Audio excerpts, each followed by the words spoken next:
নিশামণি এদিকে আসো। নিশামণি তার মারে আসতে বলো। হাইড্রোসেফালাস ছিল না নিশামণির, ডাক দাও তার মারে আসতে বলো। হ্যাঁ নিশামণির মা না?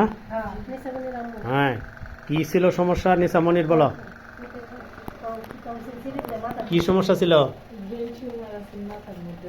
Brain tumour, hydrocephalus. হ্যাঁ টিউমার এবং নাম ছিল হাইড্রোসেফালাস না কি ছিল বলো নাকি, তুমি না বললে মানুষ বুঝবো। নিশা নামাও নিশামণিরে, নামো নামো নামো নামো, নামতা না? নিশামণি নাকি কক্সবাজার বেড়াইতে চায়। যাই হোক তোমাদের কি এলোপ্যাথি ডাক্তার কি বলছিল, জোরে কথা বলো।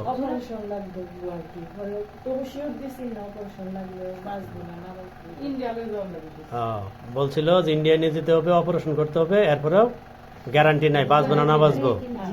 তাহলে এখন আগে যে সমস্যা ছিল আমার চিকিৎসার পরে তো সমস্যাগুলি নাই, আল্লাহর রহমতে ভালো না? হাইড্রোসেফালাস থেকে মুক্তি পাইছে, নাম নিশামণি, হাইড্রোসেফালাস। আপনি কি নিশামণির দাদি নাকি?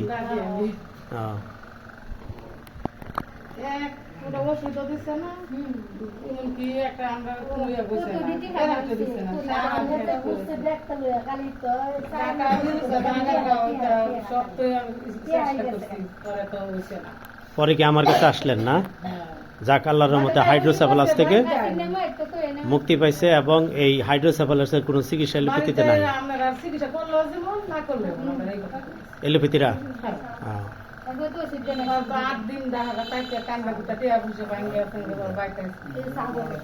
পরে আমার সন্ধান পাইছেন আন্তর্জাতিক সেমিনারে যে লেকচার দিছিলাম ওইখান থেকে আমার পিছু ছিল ওই যে এইভাবে। নাম কি তোমার, নাম কি? রুমা। তোমার কি সমস্যা ছিল? Brain tumour. পরে এলোপ্যাথিরা কি বলছিল? চিকিৎসা নাই, অপারেশন করতে হবে, তো গ্যারান্টি নাই। পরে রুমা ভালো হওয়ার পরে তো আপনারা এর নিয়ে আমার কাছে গেলেন, হাইড্রোসেফালাস আল্লাহর মতো না মুক্তি পাইছে না? ঠিক আছে।